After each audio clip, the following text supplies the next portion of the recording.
근데 이게 뭐 여기 보시면은 하루 동안 4% 정도 빠졌는데 선물 시장에서 이제 청산 급격하게 된 게 있었는데 그거 제가 잠시 뒤에 좀 설명을 드리도록 하고 그리고 이제 오히려 이제 이더리움이 조금 그래도 지켜주는 흐름들이 좀 나왔거든요. 그래서 네네. 요런 부분들은 또 정말 이제 이더리움 쪽으로의 수급이 들어오나 이런 또 의문이 들게 되기도 하는 시점이에요. 그래서 네. 그것도 한번 제가 이따가 힌트로 여러분들에게 말씀을 드리고 보시면은 전체 시장의 마켓캡 요렇게 보실 수 있는데 1.62% 하락을 했습니다. 네네. 그래서 이제 시장 자체 볼륨은 살짝 줄었다라고 보시면 되고 오늘 또 제가 준비한 뉴스들 하나하나 조금 이야기 나눠 볼게요.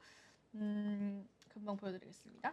자, 여기 보시면은 가격 변동성은 제가 이렇게 설명을 해드렸고, 그리고 이제 도널드 트럼프가 이제 Congratulation 비트코인을 음. 10만 달러 이렇게 해가지고 음. 또 트위터를 아 이제 저렇게 올리신 적이 예, 있었구나. 이렇게 아 바로 예. 또 올려줬습니다. 언제 올린 그래가지고 겁니까 저건? 이거 되고 나서요. 되고 아 나서 예예. 바로 또 이제 올려줘가지고 그거 때문에 역시나 트럼프는 암호화폐 친화적인 정책을 가져가고 있구나 시장에서 인식을 했고 트럼프가 이제 이게 멋있다라고 표현을 할지 모르겠는데 공약을 지키는 속도가 굉장히 빠릅니다. 그래서 이제 아 커뮤니티에서도 멋있네요. 네, 그냥 이제 내가 했던 말이었기 때문에 바로 이제 SEC 다음 차기 의장을 이제 지목을 하기도 했고, 그 다음에 뭐 관련해서 뭐 전략적 비축자산에 관한 이야기들도 조금씩 나오고 있고, 뭐 이런 부분들을 보면은 공약을 굉장히 빨리 지키고 있어서 이제 암호화폐 커뮤니티에서도 많은 신뢰를 가져가고 있어요. 이건 신뢰의 문제거든요. 대통령 당선되고 나서 갑자기 뭔가 지지부진해져. 그러면서 뭐 다른 의원들과도 뭐 상의를 해봐야 되고 뭐 이런 그런 게 아니라 그냥 본인이 이야기했던 것들을 너무나 빠르게 이제 암호화폐 시장에서는 지켜내고 있는 상황이기 때문에 이 부분에서 이제 굉장히 이제 커뮤니티에서도 좀 좋아하는 반응들이 있었다라고 네. 보시면 되고요.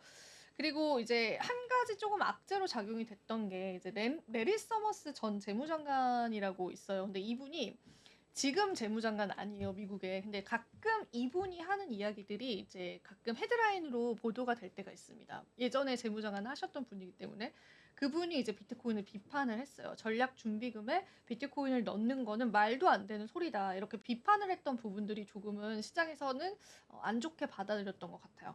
그래서 인터뷰를 하면서 국가적인 석유 비축이 필요하다라는 거는 이제 납득을 한다. 석유를 비축해야 된다는 거. 그리고 금을 왜 쌓아뒀는지도 이해를 한다. 그러니까 금과 석유, 원유 그것들을 이제 국가 자산으로 비축하는 걸 이해하지만 비트코인 활용되지도 못하는 비생산적인 자산을 왜 국가가 비축을 해야 되느냐 이런 의문을 좀 제기를 한 거죠.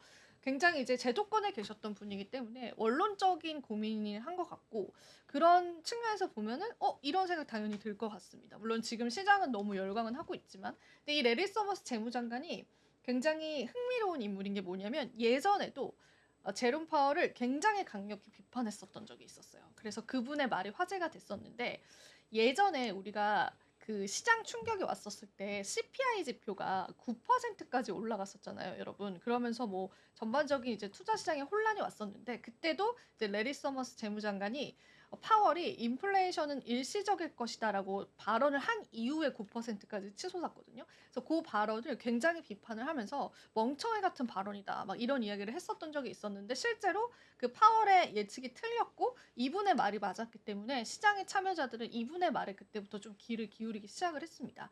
근데 이제 예전에도 연준 관련해서 초기 인플레이션 오판했던 부분에 관해서 스스로를 구제했다. 막 이런 식으로 하면서 약간 그 뭔가 이제 약간 이제 얕잡아 본다고 해야 될까요? 약간 좀 비판의 어조는 계속 이어갔고 그랬던 분이 또 비트코인에 관해서 요런 이제 발언을 했다라는 게 이제 시장 전체를 놓고 봤을 때 이제 전통 금융권에 있는 분들도 뭔가 이야기를 좀 듣게 됐던 것 같아요. 그래서 그런 부분들이 좀 반영이 됐다라고 보시면 되고 그리고 이제 비트코인 왜 떨어졌느냐 수치적으로도 보겠습니다. 어제 피디님이 제 말이 너무 빨랐다라고 하시더라고요. 그래서 좀 천천히 얘기할게요. 제가 좀 짧은 시간에 많은 내용을 네네. 천천히 전해드리려고 하셔야 됩니다. 노력을 하다 시간 보니까 많습니다. 네, 그렇게 됐는데 이제 코인 글래스에 따르면은 지난 24시간 동안 비트코인이 약 8천억 원이 청산이 됐다라고 해요. 그 중에서 롱 포지션이 74%를 차지했습니다. 롱 포지션, 이제 선물 시장에서 롱을 잡는다라는 거는 시장이 더 상승할 것이다라고 내다보는 그런 관점이잖아요. 근데 워낙 시장이 열광했었기 때문에 시장 참여자들은 롱에 많이 베팅을 했었어요. 근데 어떤 분석가들은 이 물량을 한번 청산시키고 비트코인이 숨 고르기를 할 거야라는 그런 인식도 있었는데 그분들의 어떤 전망과 맞게끔 급격하게 롱 물량들이 청산이 되면서 비트코인이 이제 한번 이렇게 휘청이고 흔들렸습니다. 그래서 이제 어떤 한 분석가 같은 경우에는 지난 24시간 동안 대규모 청산이 발생했다라고 하면서 만약에 선물 참여자였다면 이 시장을 견디기 어려웠을 것이다라고 얘기를 했습니다. 하지만 우리는 대부분 현물 참여자죠. 그래서 이제 개인 투자자들이 포모, 이 뒤처진다는 불안감이 있어요. 이게 투자 용어 중에 하나거든요. 포모 현상이 왜 나타나냐면 비트코인이 막 엄청 올라가요. 그러면 이제 조급해지는 거예요.